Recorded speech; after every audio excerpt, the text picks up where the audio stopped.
رب اعوذ بک من همزات الشیاطین واعوذ بک رب ان یحضرون بسم اللہ الرحمن الرحیم الحمد للہ وسلام علی عبادہ الذین اصطفى ولعنۃ الدائمۃ الباقیۃ علی اعدائہم اجمعین من الان الی قیام یوم الدین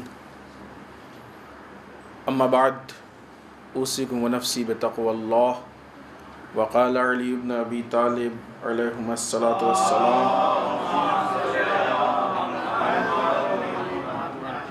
لا عز کالحلم۔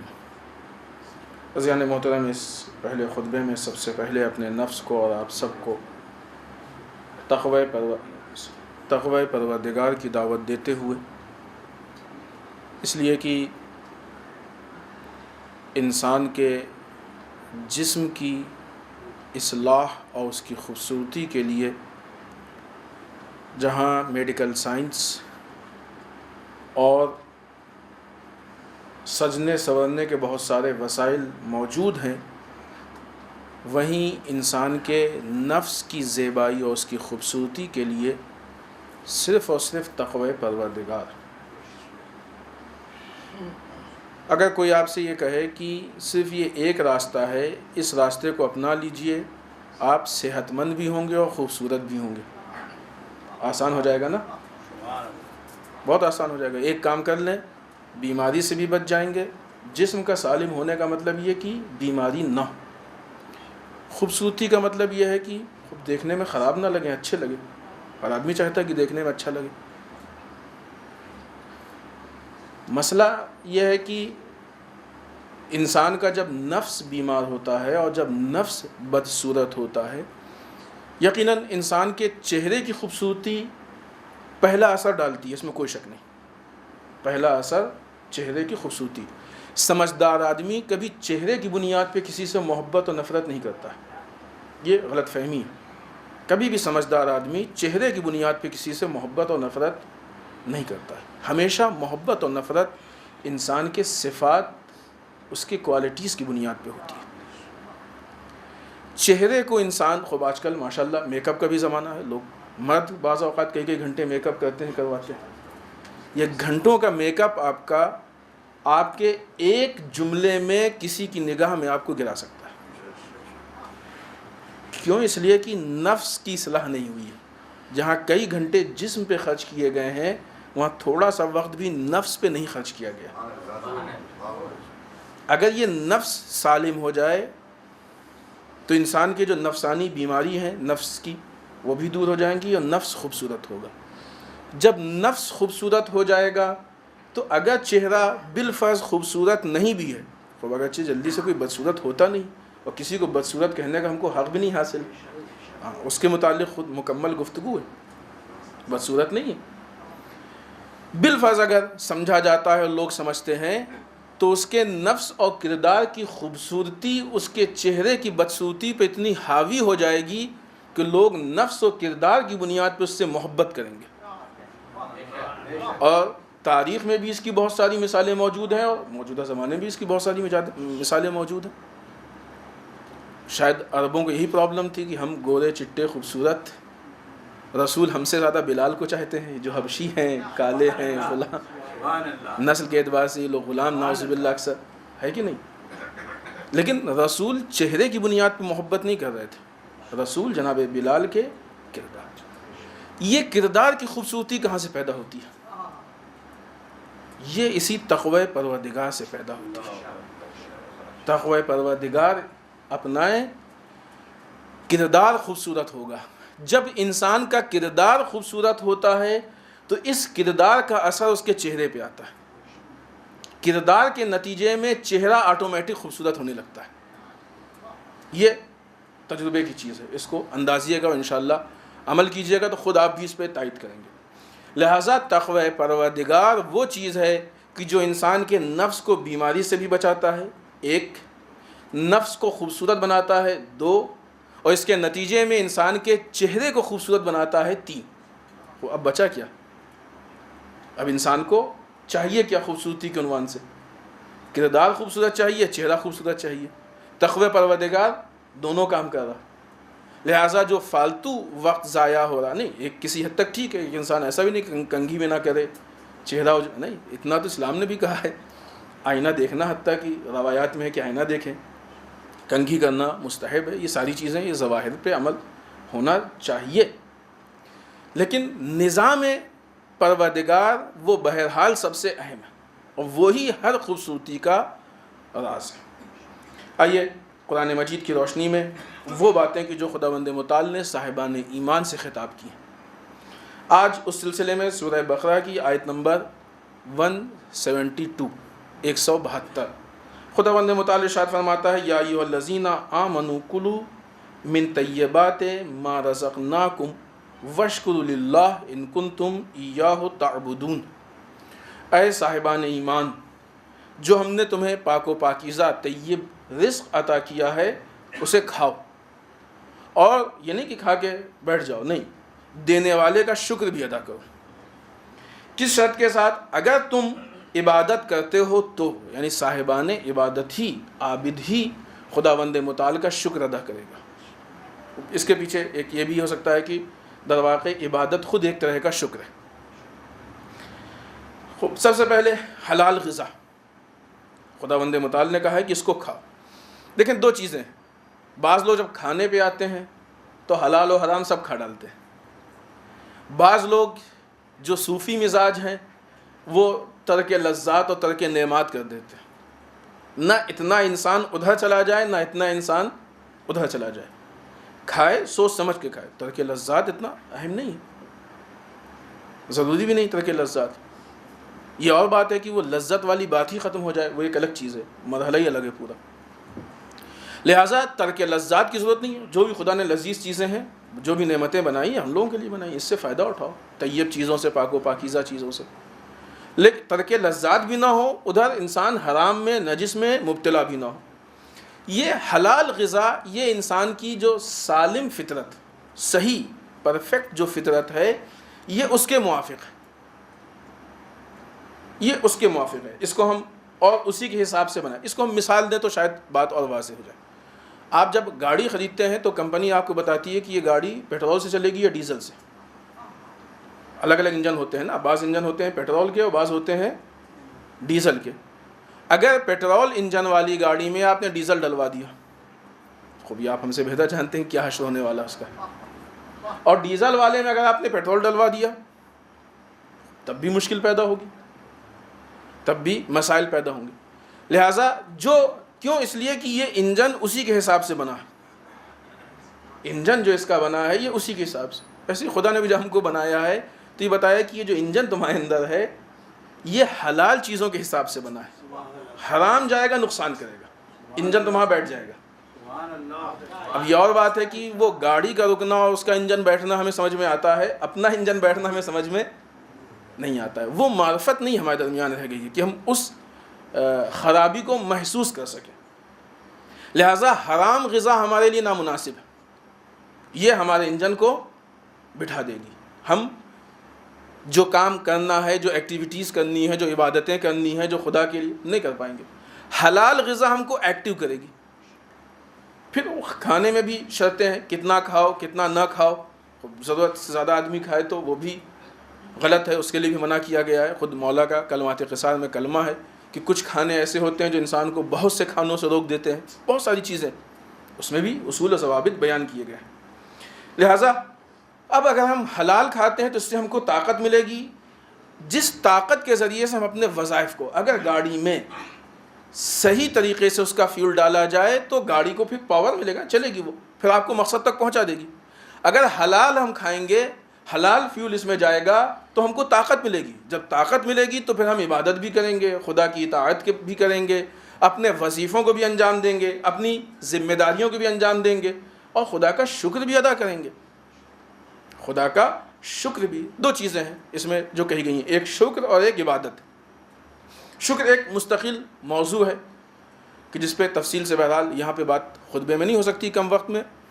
شکر صرف زبانی نہیں ہے. بعض اوقات ہم لوگ ذہن دل و دماغ کہیں اور ہوتا ہے اور زبان سے شکران للہ پوری پوری تسبیح نکال دیتے ہیں. نہیں, شکر کیا مطلب یہ ہے کہ انسان اس نعمت سے متعلق اپنے دل سے خداوند متعال کے سامنے اس کے اندر ایک فروتنی پیدا ہو, ایک خضوع و خشوع پیدا ہو. پھر وہ خدا, جیسے ہوتا ہے بعض اوقات بہت مشکل ہے, بہت پیاسا ہے انسان, کسی نے لا کے گلاس پانی دے دیا, بہت بہت شکریہ آپ کا, بہت دل سے انسان کہتا ہے. لیکن زبانی شکر سے اہم عملی شکر ہے. زبانی شکر سے اہم عملی شکر ہے. عملی شکر کیا ہے؟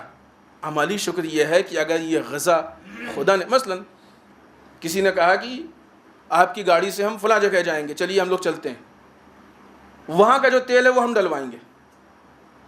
اس نے تیل ڈلوا دیا, اس نے تیل ڈلوایا اور آپ نے اس کو اتار کیا اور اپنا خود کام کرنے لگے. دنیا کیا کہے گی؟ کہے گی کہ دھوکہ دیا کہ نہیں. جس آدمی نے آپ کی گاڑی میں اپنا تیل ڈلوا دیا, جب تک تیل ہے گاڑی میں اس وقت تک اس کا حق ہے آپ کی گاڑی پہ. یہاں تو گاڑی بھی خدا کی اور تیل بھی خدا کا.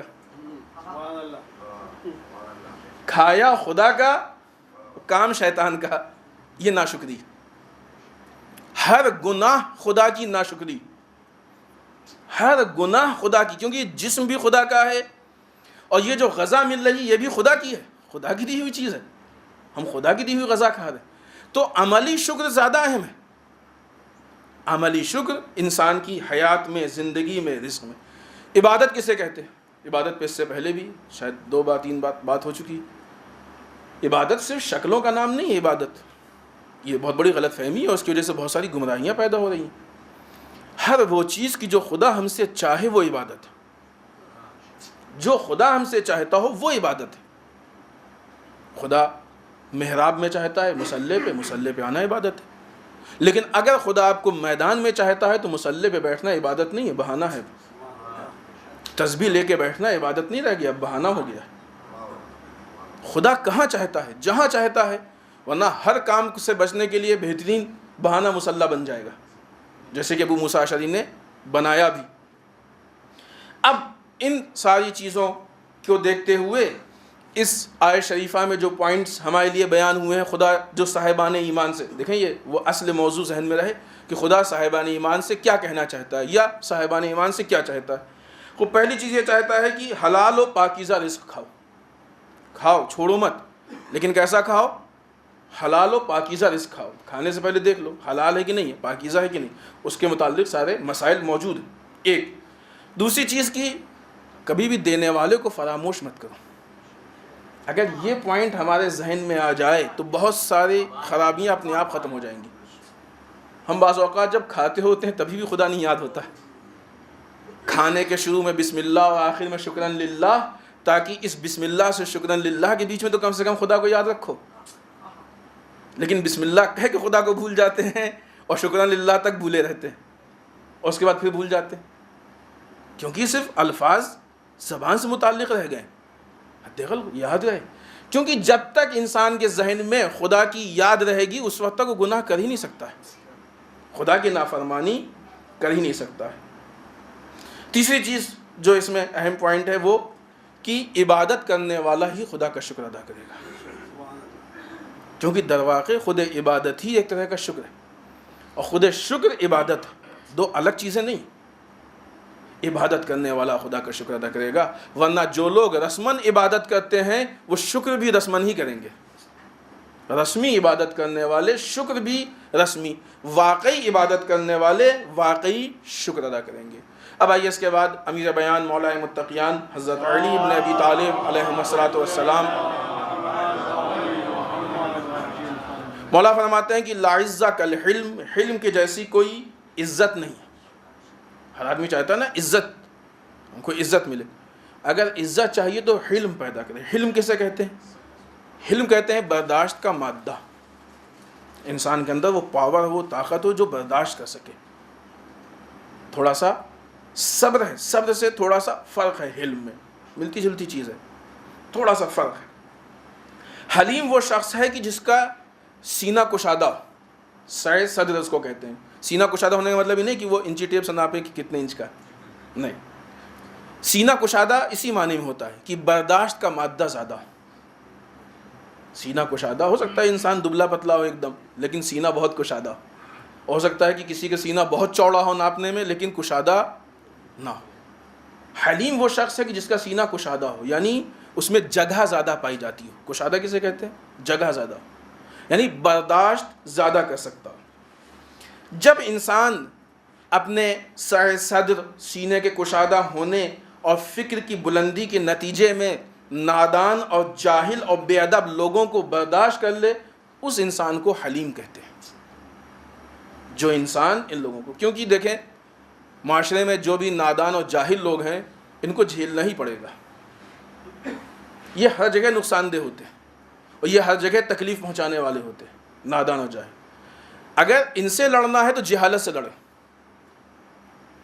ان کی جہالت ختم ہو جائے یہ خود بخود ٹھیک ہو جائیں گے. جب تک یہ جاہل رہیں گے یہ خود ایک مشکل بنے رہیں گے. اور ہر معاشرے میں ایسے لوگ ہیں، نادان اور جاہل ہیں. خود اس کی قسمیں ہیں. بہت سے ہیں جو پڑھ لکھ کے جاہل اور نادان ہوتے ہیں، پڑھے لکھے نادان ہیں، اور بہت سے لوگ ہوتے ہیں کہ جو بیچارے پڑھے لکھے نہیں، کیا جانے. اتفاقاً ان کے اندر اپنے عالم ہونے کا احساس زیادہ ہوتا ہے. جو جتنا بڑا جاہل ہوتا ہے اپنے کو اتنا بڑا عالم سمجھتا ہے، اس لیے اور تکلیف پہنچاتے ہیں. اس لیے اور تکلیف پہنچاتے ہیں. حلیم شخص کا کمال یہ ہے کہ وہ برداشت بھی کرتا ہے اور سامنے والے کو احساس بھی نہیں ہوتا ہے کہ ہم کو جھیل رہا ہے. سامنے والا اپنی جیت سمجھتا ہے. آج گئے تھے فلاں کو 4 بات سنا کے آئے، ٹھیک ہو گئے. وہ اس کو اپنی شجاعت ایسی تو کہتا ہے نا، آج سنا دیا ٹھیک ہو گئے، بہت الٹی سیدھی کہہ رہے تھے، ایسی کمنٹ کرتا ہے. یہ جاہل شخص کی پہچان.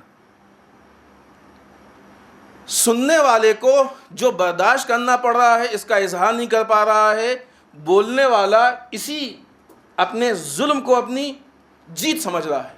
اگر معاشرے میں دوسرے بھی جاہل لوگ ہیں تو پھر اس کی واہواہی ہو گئی اور معاشرہ یہ طے کر دیتا ہے کہ ہاں فلاں آدمی غلط کو صحیح ثابت کرتا ہے. یہ حلیم شخص ہے.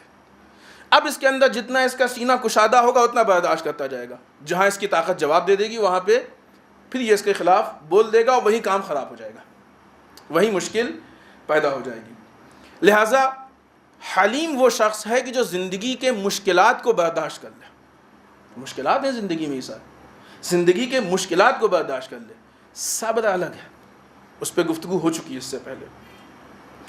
یہ برداشت کی صفت اس کے اندر اتنی مکس ہو جائے کہ اس کا ملکہ بن جائے. یعنی کیا مطلب؟ جب بھی سخت حادثے پیش آئیں تو ان سخت حادثے میں وہ اپنے اوپر کنٹرول باقی رکھے، کنٹرول نہ کھونے پائے.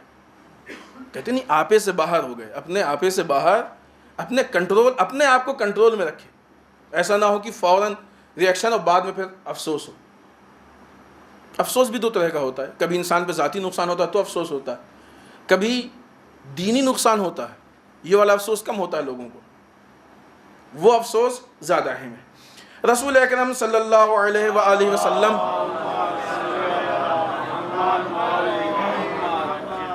فرماتے ہیں معاذ اللہ بجہل قط ولا اذل بحلم قط. خداوند متعال نے جہالت اور نادانی کی وجہ سے ہرگز کسی کو عزت نہیں دی. یہ بات بارہ ہو چکی ہے نا. جاہل کو جاہلوں میں عزت مل جائے وہ عزت نہیں ہوتی ہے، یہ واقعی عزت نہیں ہے. خداوند متعال نے جہالت اور نادانی کی وجہ سے کبھی بھی کسی کو عزت نہیں دی ہے. کوئی انسان جہالت اور نادانی کی وجہ سے اگر عزت ڈھونڈ رہا ہے، غلط فہمی، عزت نہیں، جھوٹ ہے، فریب ہے، دھوکہ ہے. اور خداوند متعال نے کبھی بھی کسی کو حلم اور بردباری کی وجہ سے ذلیل نہیں کیا. اگر آپ کسی کو برداشت کر رہے ہیں یا تھوڑا بہت عام زبان میں جھیل رہے ہیں، نہیں معلوم آپ کے لفظ استعمال ہوتا ہے کہ نہیں، تو یہ مت سوچئے گا کہ اس سے ذلیل ہو جائیں گے. نہیں، ذلیل نہیں ہوں گے. وقتی طور پہ سنانے والا سنا لے جائے، لیکن عزت خدا کا وعدہ ہے. خدا کا وعدہ جھوٹا نہیں ہو سکتا. رسول کہہ رہے ہیں کہ خدا نے کبھی بھی کسی کو حلم کی وجہ سے ذلیل نہیں کیا ہے، ذلت نہیں دی. اگر حلم ہے تو عزت ملے گی، اور اگر جہالت ہے تو جہالت کی بنیاد پہ عزت نہیں ملنے والی ہے. عزت چاہیے، جہالت دور کیا جائے، علم کو اپنایا جائے. لہٰذا اگر یہ برداشت کا مادہ ہمارے درمیان پیدا ہو تو بہت سارے مسائل خود بخود حل ہو جائیں گے، بہت سے مشکلات اپنے آپ حل ہو جائیں گے۔ اس حلم کے لیے جو بنیادی چیز ہے وہ علم ہے۔ علم کے ساتھ آتا ہے، علم بڑھائیں۔ یہ خود ایک بیماری ہے ہمارے یہاں، ہم لوگ کبھی تھوڑا بہت جان لیا، سنی سنائی معلوم ہو گئے، سمجھتے ہیں بس یہی علم ہے۔ در واقع ایسے مرحلے میں علم شروع ہی نہیں ہوتا ہے، جو واقعی علم اور علم کا سمندر ہے، علم شروع ہی نہیں ہوتا ہے۔ واقعی علم تک پہنچیں، علم کو حاصل کریں، یہ مان لیں یہ ہم سب کے لیے، ہم بھی اس میں شامل ہیں۔ زندگی ختم ہو جائے گی اور کبھی یہ نہیں ہوگا کہ ہم کو جتنا پڑھنا تھا ہم نے پڑھ لیا، تو اب بچتا کیا؟ پوری زندگی کوشش میں لگے رہیں۔ مال ہے نا، کبھی انسان کو لگتا ہے کہ اتنا کما لیا کافی ہے، بس اب کام دھندہ چھوڑ کے بیٹھو عیش کرو، کوئی ہے ایسا؟ نہیں ملے گا آپ کو۔ کیوں؟ جتنا کما لو اچھا ہے، خوب بری چیز بھی نہیں، کوئی حرام نہیں ہے، برا نہیں ہے، ٹھیک ہے، اگر شرائط و قانون کے اندر ہے بہت اچھی چیز ہے۔ لیکن یہ مثال ہے علم کے لیے، اس لیے کہ مال کی کہیں انتہا تو ہو سکتی ہے، علم کی انتہا نہیں ہے۔ اسی لیے کہا گیا ہے کہ ماں کی آغوش سے لحد تک علم حاصل کرو۔ یوں ہی نہیں کہا رسول نے، ماں کی آغوش سے من المہد الی اللحد، ماں کی آغوش سے لحد تک علم حاصل کرتے رہو۔ جتنا علم بڑھتا جائے گا اتنا انشاءاللہ حلم بڑھتا جائے گا۔ بسم اللہ الرحمن الرحیم، انا اعطینک الکوثر فصل لربک وانحر انا شانئک هو الابتر۔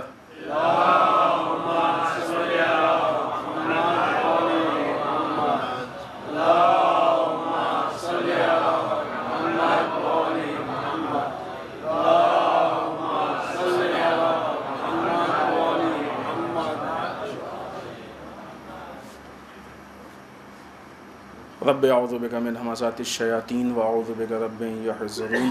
بسم اللہ الرحمن الرحیم، الحمد للہ الذی لا یبلغ مدحتہ القائلون ولا یحصی نعماءہ العادون ولا یودی حقہ المجتہدون۔ اللہم صل وسلم علی صاحب الدعوۃ النبویہ۔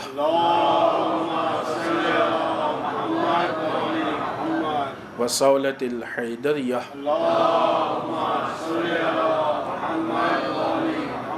والعصمت فاطمیہ۔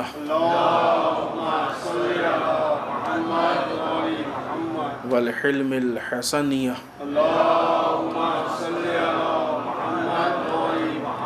والشجاعت الحسینیہ۔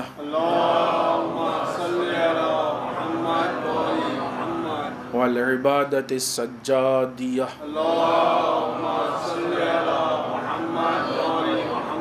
والآثار الباقریہ۔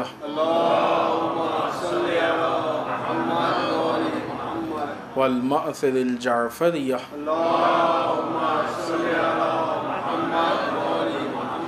والعلوم الکاظمیہ۔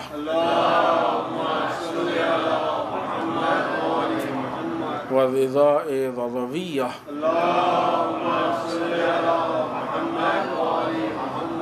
والجود التقویہ۔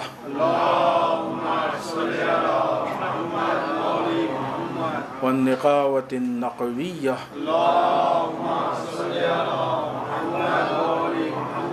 والحیبة العسکریہ۔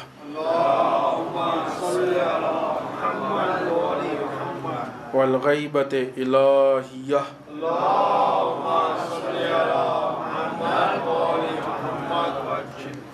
ولعنۃ الدائمۃ الباقیۃ علی اعدائہم اجمعین من الان الی قیام یوم الدین۔ اما بعد، اس دوسرے خطبے میں ایک بار پھر اپنے نفس اور آپ سب کو تقوی پروردگار کی تاکید کرتے ہوئے اس ہفتے کے مذہبی مناسبات میں سب سے پہلی مناسبت 17 شوال المکرم، یہ وہ تاریخ ہے کہ جس تاریخ میں جنگ خندق لڑی گئی، جس کا دوسرا نام جنگ احزاب بھی ہے، کہ اس نام پہ قرآن مجید میں پورا ایک سورہ موجود ہے۔ آپ حضرات سے ہم گزارش کرتے ہیں، اس بات کی سفارش کرتے ہیں کہ آپ حتماً جا کے آج اس سورہ کے ترجمے کو، ٹرانسلیشن کو پڑھیے، تاکہ دیکھیے کہ کس طریقے سے دشمنان اسلام نے اسلام کے خلاف معرکہ بنایا تھا۔ اگر آپ دیکھیں تو آج کے وہ ایام ہیں کہ تقریباً جنگ احزاب کے ایام، احزاب حزب کی جمع ہے، احزاب حزب کی جمع ہے، یعنی حزب ایک، احزاب کئی۔ حزب کے معنی ہے گروہ کے۔ قرآن مجید نے 2 گروہ طے کیے ہیں، ایک حزب اللہ اور ایک حزب الشیطان۔ دونوں گروہ کا ذکر قرآن مجید میں ہے، شاید یہاں یا مہوا میں کہیں اس بات کو ہم نے ذکر بھی کیا ہے۔ حزب اللہ، وہ حزب اللہ نہیں لبنان والی، وہ حزب اللہ ایک کمیٹی ہے۔ حزب اللہ اس میں لبنان نہیں، سب ہو سکتے۔ خب یہ الگ بات ہے کہ لبنان والی نے نظام ولایت و نظام پروردگار پہ عمل کر کے اس نام کا بھرم باقی رکھا ہے، اس کی آبرو کو باقی رکھا ہے، اس میں کوئی شک نہیں۔ لیکن اس کا مطلب یہ نہیں کہ وہاں بن گئی تو کوئی حزب اللہ نہیں۔ قرآن مجید میں ہر وہ شخص کی جو اللہ سے اپنے آپ کو متعلق کر دے وہ حزب اللہ ہے، باقی سب حزب الشیطان ہے۔ باقی سب کس سے کیا یہ سب کچھ نہیں، باقی جتنے ہیں وہ سب حزب الشیطان۔ یہاں پہ احزاب شیطان کے الگ الگ گروہ تھے، ان گروہوں نے جمع ہو کے اسلام کے خلاف معرکہ بنا لیا تھا، اور رسول اکرم صلی اللہ علیہ وآلہ وسلم نے یہ جنگ لڑی تھی، اور بہت ہی عجیب حالات میں یہ جنگ لڑی گئی ہے۔ اگر آپ دیکھیں تو تعداد کے حساب سے مسلمان صرف 3000 تھے، مقابلے میں کفار 10,000 تھے، 3 گنے سے زیادہ۔ اس کے باوجود فرق کیا تھا سپاہیوں میں، وہ اور اہم چیز ہے۔ سب سے پہلے عمر بن عبدود آیا، اپنا مبارز اس نے مانگا۔ کوئی ہے، جیسا کہ ہم نے کہیں بتایا ہے کسی موقع پہ آپ کو ہی، کہ پہلے ایک ایک آتے تھے، ایک لشکر سے ایک نکلتا تھا، کہتا تھا ہے کوئی مقابلے میں جو آئے ہم سے لڑنے، تو سامنے والے لشکر سے جو اس کا ہم پلہ ہوتا تھا نکلتا تھا، اور جنگ ہوتی تھی۔ پھر اس کے بعد دوسرا، اس طرح سے عمر بن عبدود نے آ کے کہا ہے کوئی جو ہم سے لڑے۔ جب وہ آیا تو بجائے اس کے کہ مسلمان جنگ کرنے جائیں، مسلمانوں نے عمر بن عبدود کے فضائل پڑھنے شروع کیے۔ توجہ فرمائیں آپ، کبھی کبھی یہ پرابلم ہوتی ہے۔ یہ احزاب میں سے ہے، کفار کے لشکر میں سے ہے، جس کے پیچھے یہودیوں کا سپورٹ ہے، فلاں فلاں ساری چیزیں۔ یہ لوگ جو مسلمانوں کے لشکر میں بیٹھے ہیں، یہ بیٹھ کے ایک تعریف کر رہے ہیں عمر بن عبدود کی۔ ایسے ہی آج بھی کچھ لوگ ہمارے یہاں بیٹھتے یہاں ہیں، اسرائیل اور امریکہ کی بیٹھ کے تعریف کرتے ہیں۔ یہ لوگ نقصان دہ ہوتے ہیں، یہ لوگ واقعی نقصان دہ ہوتے ہیں۔ عمر بن خطاب نے کہا کہ عمر بن عبدود کی شجاعت کے قصے مثلا بیان کیے، کہا یہ ایسا ایسا ایسا ہے۔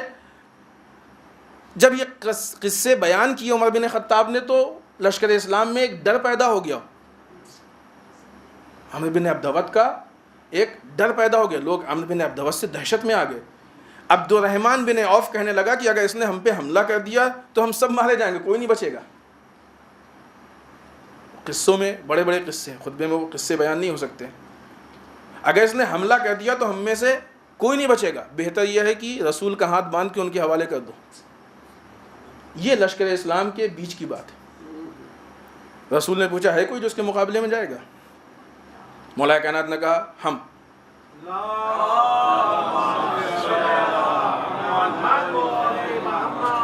ایک بار، 2 بار، 3 بار، پورے لشکر اسلام میں خاموشی تھی۔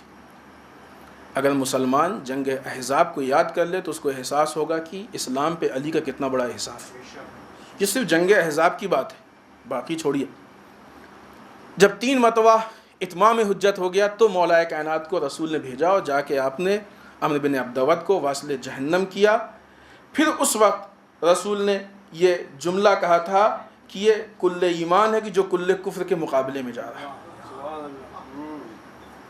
برز الایمان کلہ، یہ جملہ ہمارے لیے بہت اہم ہے۔ ہم لوگ اس جملے کو صرف ایک خوبصورت جملہ سوچ کے چھوڑ نہیں، یہ جملہ بہت اہم، اس کا مصداق ہر زمانے میں ہونا چاہیے۔ بعض اوقات ہم اس جملے کو پہچان نہیں پاتے ہیں، لہٰذا پھر جہالت کی بنیاد پہ بہت ساری چیزوں پہ اعتراض ہوتا ہے۔ یہ جملہ پہچاننے کی چیز ہے۔ مولا کائنات کی شخصیت صرف اتنی نہیں ہے کہ عمر بن عبدود کے مقابلے میں کل ایمان بن جائے۔ کل ایمان کے کیا مراحل ہیں، کس اعتبار سے کل ایمان ہے، کیا نسبت، یہ ساری چیزیں پہچاننے والی ہیں۔ جب لوگ نہیں پہچانتے ہیں تو پھر اعتراض کرتے ہیں۔ اچھا، اعتراض سے پہلے پہچاننے کی کوشش بھی نہیں کرتے، علم حاصل کرنے کی، ابھی اس جہالتی پہ اجتہاد ہونے لگتا ہے۔ اگر یہ جملہ پہچان جائے تو پھر ہم معاملات، بہرحال یہ جنگ ہر اعتبار سے سمجھنے اور پہچاننے کی چیز ہے۔ دوسری مناسبت آنے والی 20 شوال، یہ وہ تاریخ ہے کہ جس میں ہارون ملعون کی، جس کو تاریخ میں ہارون رشید کہا جاتا ہے، اس نے مسجد نبوی سے امام کاظم علیہ السلام کو گرفتار کیا اور گرفتار کر کے آپ کو بغداد بھیجا۔ ٹھیک ہے، اس طریقے سے گرفتار نہیں کیا، لیکن امام مدینے میں تھے، مسجد نبوی میں تھے، ایکٹیویٹیز ہو رہی تھی۔ کبھی مسلمانوں نے سوچا کہ کیوں ہارون ان کو لے جا رہا ہے؟ کبھی ہارون کی شخصیت کے بارے میں سوچا؟ یہ وہ مسلمان تھے جن کے ہاں بصیرت نہیں پائی جاتی تھی، شعور نہیں پایا جاتا تھا۔ اگر مسلمان میں شعور و بصیرت نہ ہو تو نگاہوں کے سامنے سے امام گرفتار ہو جاتا ہے، مسلمان تماشائی بنے رہتے ہیں۔ اسی لیے کہا جاتا ہے کہ اپنے اندر بصیرت پیدا کریں، شعور پیدا کریں، تاکہ دشمن کی پالیسی سمجھ میں آئے کہ دشمن کرنا کیا چاہتا ہے۔ حالات حاضرہ میں بحرین کے حالات، شیخ عیسیٰ قاسم سے متعلق جو بحرین کی گورنمنٹ نے حکم دیا ہے، یہ قابل فراموش نہیں ہے۔ ایک بہت اچھا بیانیہ ہے کہ جو مجمع جہانی اہل البیت علیہ السلام کی طرف سے آیا ہے۔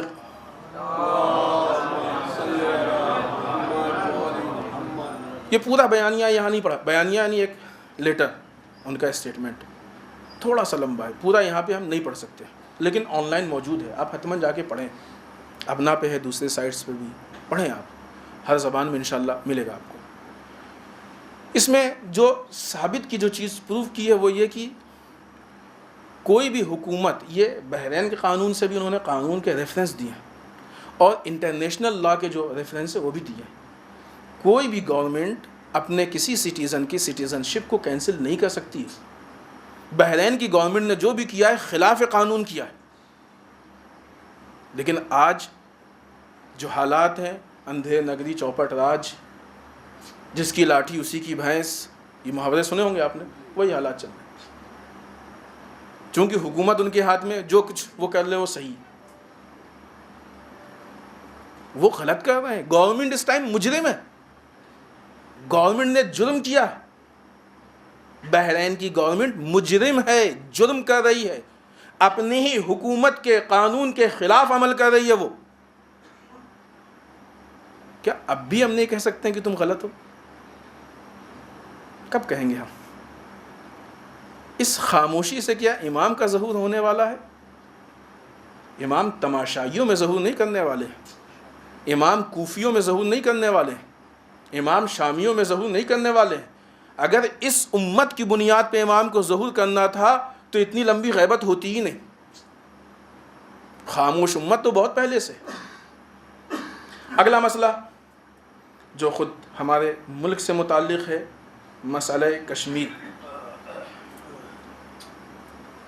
موجودہ حالات میں جو خبریں ہمارے پاس آ رہی ہیں یا بعض افراد جو وہاں پہ ہیں، ہم نے بات کی ہے، بات بھی صرف اس لیے ہوئی ہے کہ وہ لوگ اس ٹائم وادی میں نہیں ہیں، ورنہ جو بیسک ضروریات ہیں ان کی وہ ختم ہے۔ فون پہ بات نہیں ہو سکتی، نیٹ بند ہے، پیپرز نیوز پیپر بند ہے، ایک دم کٹ گئے، کوئی رابطہ نہیں۔ چونکہ یہ افراد باہر تھے اس لیے ان سے بات ہوئی۔ کوئی حملہ ہوا ہے کہ جس میں تقریباً 100 لوگوں نے آنکھ کی روشنی کھو دی، زندگی میں کبھی اب یہ دیکھ نہیں پائیں گے۔ یہ عوام کے ہیں، 50 یا اس سے زیادہ لوگ مارے جا چکے ہیں، کتنے زخمی ہو چکے ہیں۔ پہلے ہماری گورنمنٹ یہ طے کرے کہ اسے کشمیر چاہیے یا کشمیر کی صرف زمین چاہیے۔ اگر یہی معاملہ ہے کہ وہاں کے افراد کو اس طریقے سے بے گناہ، دیکھیں ہمیشہ لڑا اس سے جاتا ہے جو قانون کے مقابلے میں ہو۔ لڑائی کے اصول میں یہ ہے کہ کبھی بے گناہوں کو نہیں مارا جاتا ہے، عوام پہ حملہ نہیں کیا جاتا ہے۔ موجودہ حالات میں کشمیر میں یہ چیزیں دیکھنے میں آ رہی ہیں، عوام پہ حملہ ہو رہا ہے، بے گناہوں کا قتل ہو رہا ہے۔ عزیزان محترم، آج ہمارے ملک میں بہت ساری باتیں ہیں کہ جو کہنی چاہیے، صرف اس لیے کہ خطبے میں اتنا موقع نہیں ہوتا ہے۔ آج ہمارے ملک میں حالات ایسے ہو رہے ہیں کہ بلا وجہ چھیڑ کے لوگوں کے اوپر دیش دروہی کا لیول لگایا جا رہا ہے۔ کوئی بھی مذہب کے عنوان سے دیش بھکت اور دیش دروہ نہیں ہوتا ہے۔ مثلا اگر مسلمان ہے تو حتماً پھر دیش دروہی ہے، یا ہندو ہے تو حتماً دیش دروہی ہے، ایسا کچھ نہیں۔ حد اقل ہم یہ گارنٹی لیتے ہیں کہ مسلمان دیش دروہی نہیں ہو سکتا، اس لیے کہ ہمارے یہاں حدیث ہے، حب الوطن من الایمان، وطن کی محبت ایمان کا ایک پارٹ ہے، جز۔ لیکن اس طریقے سے چھیڑ چھیڑ کے یہ کوشش ہو رہی ہے کہ اپنے بات کو ثابت کریں، اپنے بات کو ثابت کریں۔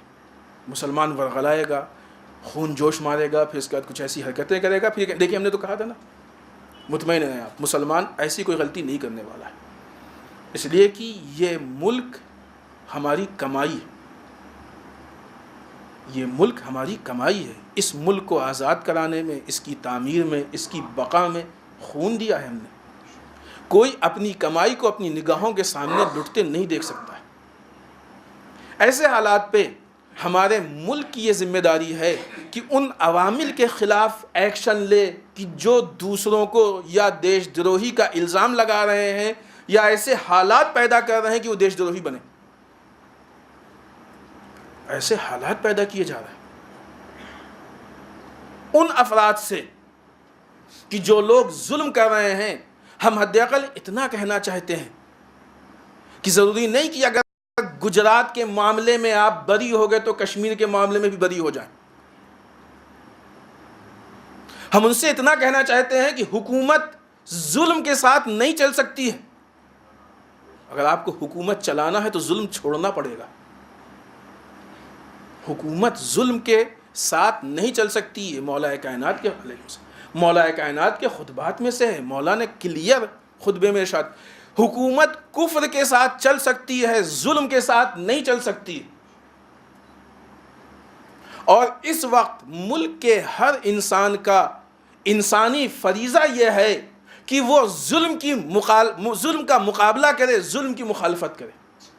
کفر کے لیے قرآن نے نہیں کہا ہم سے، ہم نے اس سے پہلے بھی سورہ ممتحنہ میں پیش کیا کہ اگر کافر خدا آپ پہ حملہ نہیں کریں تو آپ بھی کچھ نہ کیجیے، ان سے عدل و انصاف سے کام لیجیے۔ اب تک ہم لوگ پرسکون یہاں رہیں اور رہیں گے انشاءاللہ، ہمیشہ رہیں گے۔ ہمارا ملک لاکھ کوئی کہے کہ آپ چلے جائیں پاکستان اور فلاں، کیوں جائیں؟ ہمارا ملک ہے، ہم نہیں جائیں گے، نہیں چھوڑنے والے ہیں۔ لیکن جب ظلم دیکھیں گے تو ہم آواز اٹھائیں گے، اس لیے کہ ظلم ہمارے خلاف نہیں ہے، ظلم ملک کے خلاف ہے، اور ملک کا تحفظ ہماری ذمہ داری ہے۔ یہ ملک کی محبت ہے کہ جو ہم ظلم کے خلاف آواز اٹھائیں۔ چونکہ کشمیر میں ظلم، جو بھی کشمیر میں مجرم ہیں، جو بھی ملکی پڑوسی ملکوں سے گھسپیٹیے گھسے، ان سے لڑیے، آپ قتل کیجئے، ہم آپ کے ساتھ ہیں، ہم سپورٹ کریں گے، ان سے لڑنے میں ہمارا پورا تعاون رہے گا۔ لیکن جب بے گناہوں پہ آپ حملہ کریں گے تو ہم اعتراض کریں گے۔ معاملہ الٹا ہے، اگر پڑوسی ملک آپ کو دشمن لگ رہا ہے تو آپ جا کے اس کے مہمان بنتے ہیں اور اپنے والوں کو قتل کر رہے ہیں، بے گناہوں کو۔ یہ غلط ہے اور یہ چیز قابل برداشت نہیں ہے۔ ہندوستان کا ہر وہ سٹیزن کہ جو اتنا شعور رکھتا ہے وہ حتماً ظلم کے خلاف آواز اٹھائے گا، اس لیے کہ ظلم کسی مذہب کو نقصان نہیں پہنچاتا ہے، ملک کو نقصان پہنچاتا ہے۔